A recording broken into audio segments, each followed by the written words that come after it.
Welcome to 6.3 Polynomial Division. Today we are going to divide polynomials using long division and synthetic division. So a quick refresher on vocabulary. We have our dividend in the numerator, divisor in the denominator, and you are most used to seeing it written in this form where I have my dividend divided by my divisor, and any result of division is called a quotient. Now, what we'll deal with today, we will have some remainders. So typically we will write our remainders as an addition remainder over divisor. So let's go ahead and look at just plain long division with numbers as a quick refresher to awaken your brain. Now, 16 doesn't go into 4, but 16 does go into 40 2 times. So I do 2 times 16 is 32, and I subtract. 40 minus 32 is 8. 16 does not fit into 8, so I'm going to bring down my 4. And 16 does go into 84. It goes into 84 5 times. So 5 times 16 is 80. I subtract these two numbers from each other, and I get 4. Now, 16 does not fit into 4, so I'm going to bring down my last digit. 16 does go into 48 3 times. If I multiply it, I subtract 48 and I end up with 0. Anytime you're ending up with 0, that means you have no remainder. So my answer to this problem is 253. That is my quotient. Now, for polynomial long division, we use the exact same process. However, we are dealing with terms, variables. So I'm always going to focus first on my two first terms of my dividend and my divisor. Now, what do I have to multiply x squared by to make x cubed?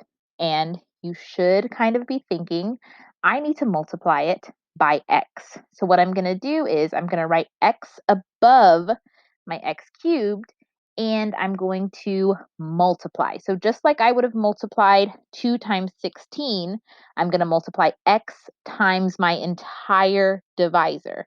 And that's going to give me x cubed plus 4x squared minus 2x. And just like I did with regular long division, I'm going to subtract. So what's nice is x cubed minus x cubed is just going to be 0.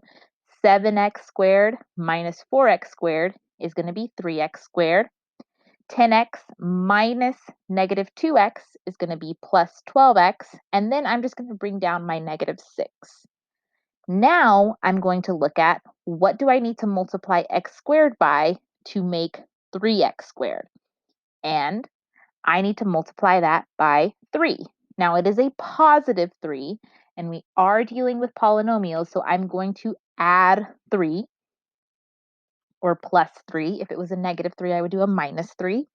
And I'm going to multiply again. 3 times x squared is 3x squared. 3 times 4x is 12x. 3 times negative 2 is negative 6. And again, I am subtracting. So really all of these signs that I did from multiplication do end up changing. 3x squared minus 3x squared is 0. 12x minus 12x is 0. And negative 6 minus negative 6 is 0. So I finished my problem and I got a remainder of 0. And when that happens, your divisor is a factor of your dividend. So my answer to this problem is just x plus 3. Moving on to another example. We sometimes are presented with our division problem as a fraction. However, it just takes a quick rewrite. One thing you do have to be careful of is if you are missing a term. So I jumped from x squared to 9. I'm missing that single x to the power of 1 term. You're going to want to fill it in. It is going to make your life so much easier. It's going to make the division much more manageable because everything is going to line up. Now we are going to go through the process that we did with number 2. What do I have to multiply x by to make x squared? and x is going to be our answer. I'm going to take this x and I'm going to multiply all terms of my divisor by it. So I'm going to get x squared minus 3x, and I'm going to subtract that from the line above, which is going to give me 3x, because this is going to cancel, and then 0x minus negative 3x becomes positive 3x. I bring down my 9. Now I have to see, what do I have to multiply x by to get 3x? And in this case, it's going to be positive 3, and I'm going to multiply again. 3 times x is 3x. 3 times negative 3 is negative 9. I'm going to subtract, and I get 3x's cancel out. 9 minus negative 9 is positive 18. So I do have a remainder for this problem. Now, my quotient is x plus 3. That is a part of my answer, but I don't want to forget about my remainder. So I write my answer as x plus 3 plus the remainder of 18 over my divisor x minus 3. Looking at number 4, I am again going to set up my problem, and I have a missing term in the divisor this time. So I do still want to fill that in just so that my long division lines up nicely. So what do I have to multiply x squared by to get x cubed? Generally, the nice giveaway is it's most of the time an x. I'm going to multiply my divisor, all terms of it, by this x, and that's going to give me x cubed plus 0x squared plus 2x. I do my subtraction. I end up with 3x squared plus 0x. Bring down my minus 6. Now, I will say it was pure coincidence that all of these problems have, what do I need to multiply x squared by to get 3x squared? Plus 3. It's not always x plus 3, I promise. So now I'm going to take this 3, multiply my divisor by that. 3 times x squared is 3x squared. 3 times 0x is 0x. 3 times 2 is 6. And I'm going to subtract. That is going to give me, these two terms are going to cancel. Negative 6 minus 6 is going to give me negative 12. Now, I can't do anything. I can't multiply x squared by anything to get negative 12, so I know I'm done. Going to go ahead and write this as a remainder. My answer is x plus 3 plus negative 12 over x squared plus 2. Yes, it is okay if you write minus 12 over x squared plus 2. That is the exact same answer. Just make sure that you are writing it over the divisor, because that's the correct way to write your remainder. Polynomial long division is great because it always works. It does not matter what division problem you are presented with, polynomial long division will work. Now we are going to introduce polynomial synthetic division. Now, it's a shortcut to doing division. However, it has some special rules. It only works in some cases. Synthetic division can only be used if our divisor is in the form x minus k or x plus k. And we think of x plus k as x minus negative k. Now, basically, this only works if your divisor is a linear function. If it's a quadratic, if it's a cubic, if it has a fourth exponent, it will not work. It has to be a linear function. It could be any linear function. It could be x plus 1. It could be 2x plus 4. It could be any linear function, but it has to be linear. Now, the way we set it up is we are going to get a k value. Basically, we're going to take our divisor, our linear divisor, set it equal to 0, and solve. That's going to be our k value. We are going to list out our coefficients of the polynomial, and then we are going to be adding.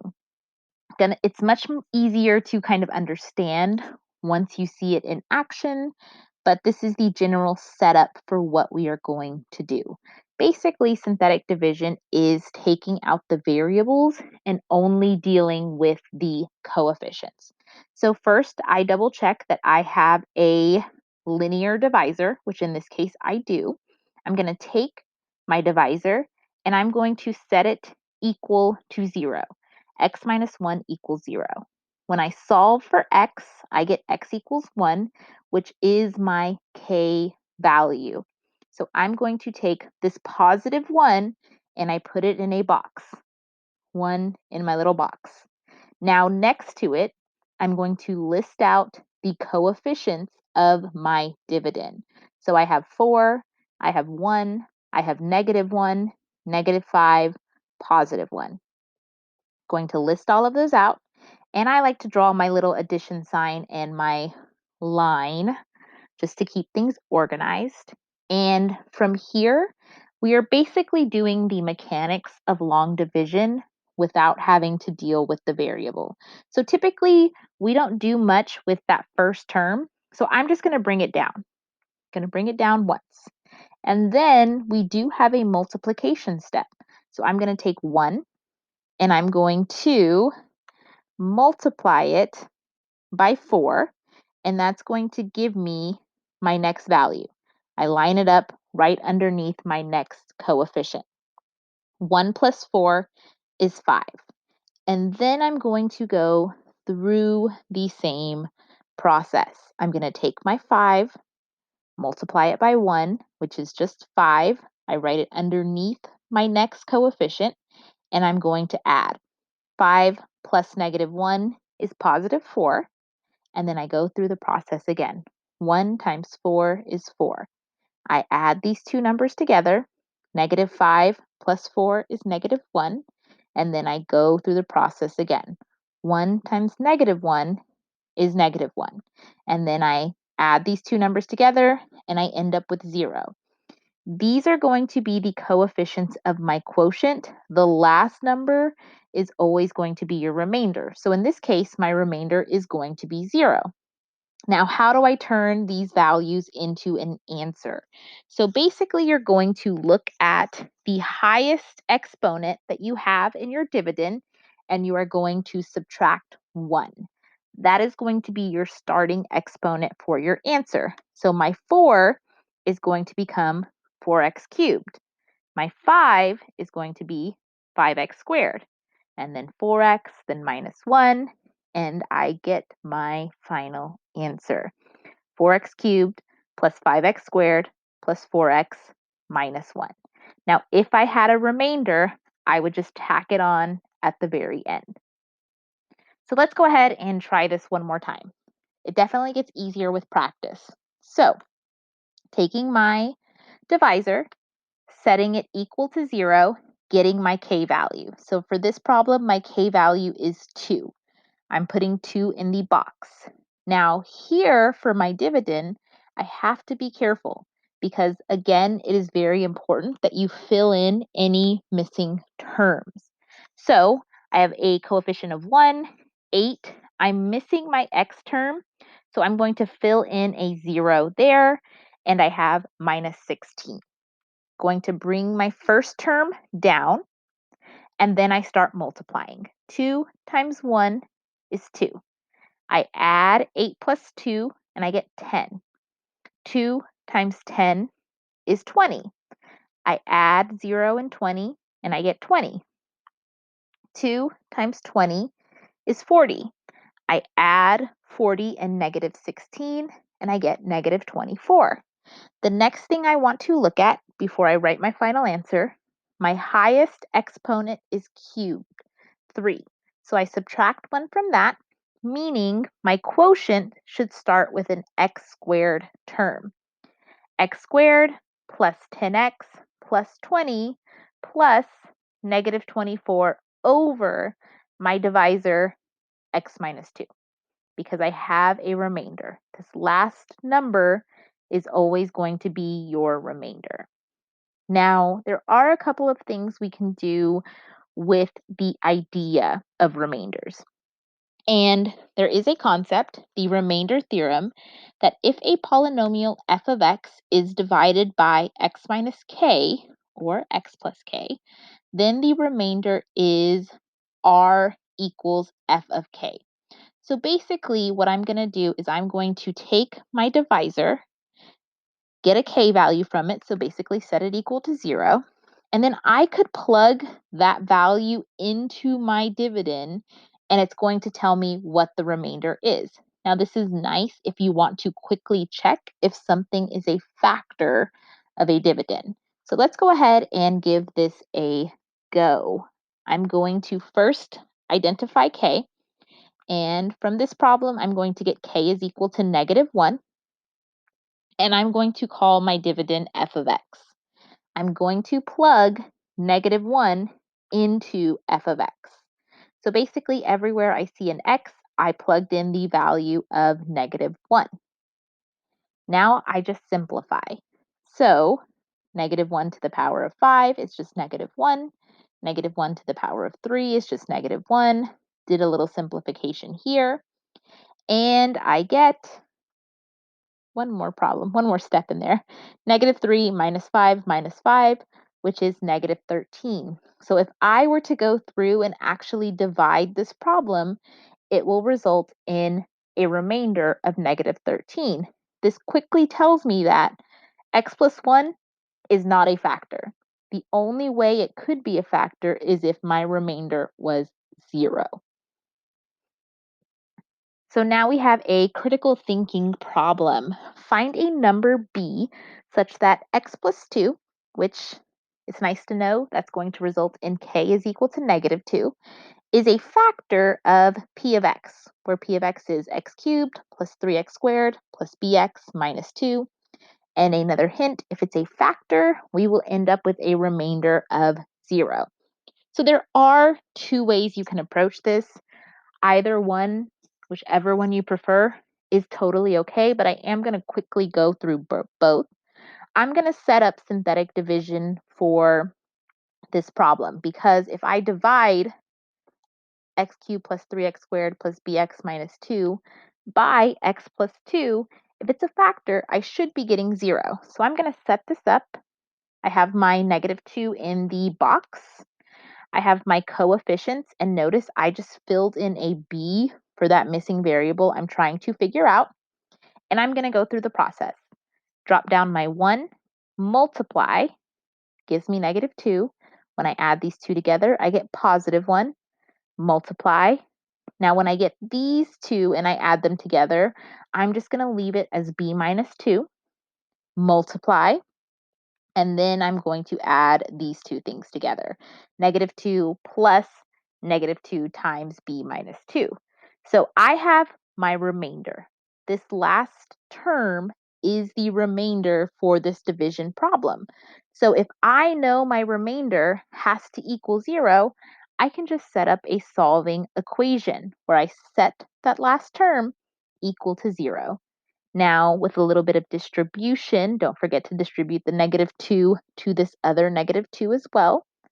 And a little bit of solving, I get b must equal 1. Now, this is one way to approach this problem. Another way to approach this problem is using remainder theorem. K is equal to -2, and we said if I take k and I plug it into f of x, then it should result in the remainder.